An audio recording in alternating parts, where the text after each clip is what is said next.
What's up, everybody? Welcome to Podcast Now Plus. I'm Alex, and in this video, Tom Henderson strikes again. We've talked about him before. He's a pretty darn good leaker, and really, over the last little while, he's stretched his legs into other things, one of which seems to be Ubisoft titles as well. So he tweeted this. This was very, very early in the morning, some would say at night, Sunday morning. He said, Skull and Bones is entering its internal beta soon, quote-unquote. The time frame was indicated as Q1 2022. Maybe we'll actually see it at E3 2022, question mark. So that's all he said. Now, obviously there's the part of it where you either believe the guy or you don't believe the guy.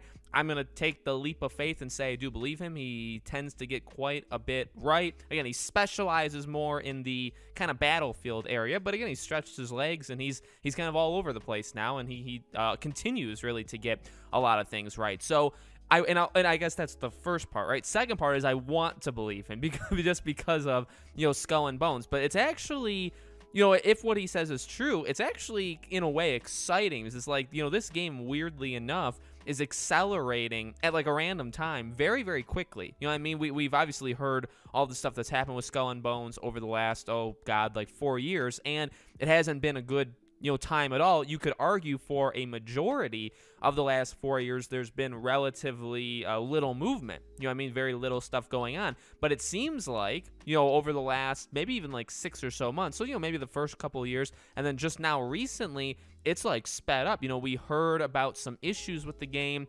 I guess further confirmation the game had been, rebooted and started over multiple times. Like, it hasn't just happened once, it's happened multiple times. But kind of in the background, even Ubisoft publicly, right, in their earnings report, all that stuff, they have actually spoken very highly of Skull and Bones. Actually, kind of historically, they've talked highly about it, but actually more recently, they talked very highly about it as well. And they talked that the game is making really good strides. Like, maybe almost like, hey, we know you've heard some horrible things about it behind the scenes, and those are true, but oddly enough, we've actually been making some great progress over the last couple months. That's, to me, how it's kind of, turned out. And then you have, again, what Tom has said. If it can do that, now, when he says it's going to reach its internal beta, that doesn't necessarily mean like that's a beta that goes on the PlayStation Store that you can play, but that's a milestone, right, in the development. So that's, to me, very, very exciting, and I would say does indicate, well, okay, I don't want to go so far to say, could we get it late next year or maybe early the year after? I think it's possible. I would have said it's a lot less likely, well, a year ago I would have said it's impossible. Even 6 months ago maybe it would have been very unlikely, but the speed at which they're going, which, by the way, you could argue could actually be a negative thing, where they're like, you know what, we're done trying to, do some new stuff. We're done trying to make it anything special. We have some sorts of ideas, and we're just going to go with it. And that's kind of, we're just going to deliver the product that's there. It's not going to be anything special. So you could, look at it at the, opposite point of view, that this could actually almost be like rushing or giving up, where they're like, we don't have any, we're not going to put any more money into this. We're just going to give you what we have.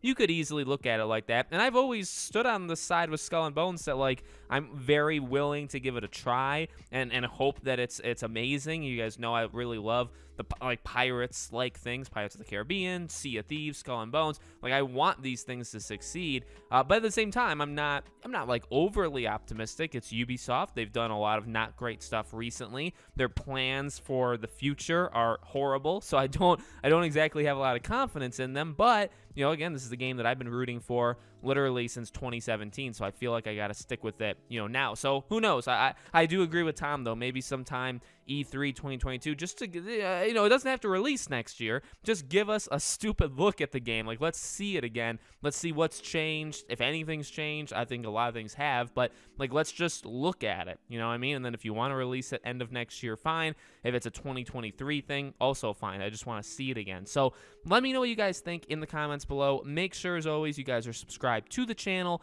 Hit the bell icon so you guys know when all of these videos go up. I do a brand new video on the channel every single day, and so I hope to see you guys for tomorrow's video.